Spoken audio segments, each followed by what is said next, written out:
now, amidst the cost of living crisis, we're keeping tabs on how both prices and the economy are doing. We can tell you now that GDP figures released in the last few minutes show the economy grew 0.1% in November, following growth of 0.5% in October. Well, let's speak now to the consulting Senior Market Strategist, Mike Ingram, who joins us in the studio. Mike, thank you so much for joining us. So there is growth, but slower than the month before. What's your reaction to the figures? Well, these monthly numbers are quite choppy, quite volatile, and one element that certainly has been in play was the extra public holiday in September due to the state funeral of Her Majesty Queen Elizabeth. So that sort of distorted the numbers in September, October.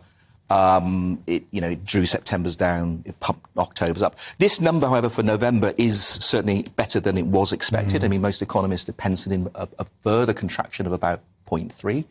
So, to get plus 0.1 is, helpful, I suppose, for most people. However, it still leaves the UK economy in a position where it's still 0.3% smaller than it was pre-COVID. So, we've lost 3 years at this point in time. And you'd have to say that, we've still got some pretty stiff headwinds. The interest rates are going to rise from where they are now. The question is where they're going to peak and how long are they going to stay there for as well, because of people remortgaging on fixed rate interests, fixed rate deals. And also you've got taxation high, etc., etc., etc. So this is a good number, no doubt about it. I'm sure the market's reacting positively to it. But, the prospects for, say, 2023 as a whole is still pretty poor. We're not alone in that, but uncomfortable perhaps to be in the UK. Yeah, you still think that once we get December's figures and then we can look at the whole quarter that we will technically be in a recession? Yeah, again, we get this monthly data, but you've got to kind of pull back and look at averages and so on and so forth. So, for instance, we were in the third quarter of last year. Yeah. So July through September, that the economy contracted by 0.3%. Yeah. Now, there was a feeling that for the fourth quarter, so, we've seen October's number. That was a positive number. We've now seen November's number, plus 0.1. December, well, we don't know where that's going to be. Obviously, if it's positive, it's likely that the fourth quarter as a whole is going to be positive and we'll have avoided a technical recession going into 2023. But we don't know. It's quite interesting because we've had a couple of the UK retailers, for instance, report recently, Sainsbury's and Tesco's, and they're both talking about, well, we've got great top-line growth. I think it was 7.2% for Tesco's and I think it was 6.3% for Sainsbury's, if I remember correctly. But, in an environment where you've got inflation double digits, you've got food inflation of over 13%, you go, well, most of that's probably inflation. Then neither of them are talking about margins, neither of them are talking about profitability, and how much of that is going to be clawed back at some point in time and prolong the pressure on the consumer.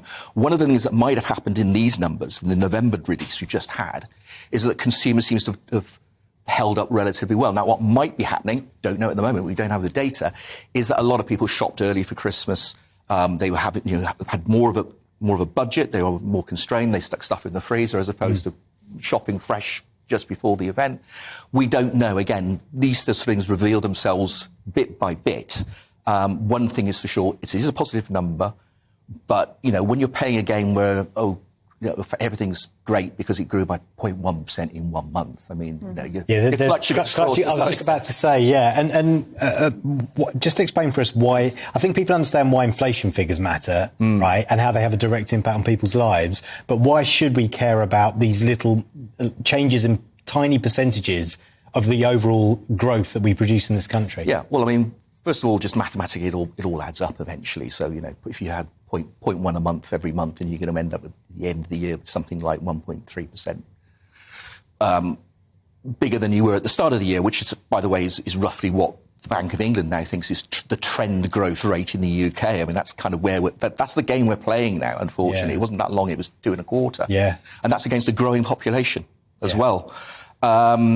But, I would say that one of the issues, of course, is going to be the labour market. That's one area of the UK economy which has held up really, really well. It's continually confounded the Bank of England. They've continued to be surprised by how resilient the labour market has been, sort of furlough-related tinkering aside.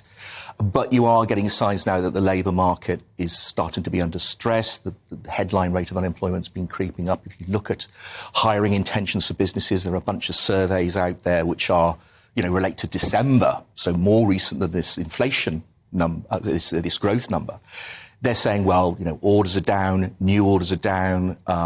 We're likely to be laying people off, and obviously we've seen some news headlines attached to some fairly large firms making job cuts. Yeah. Yeah.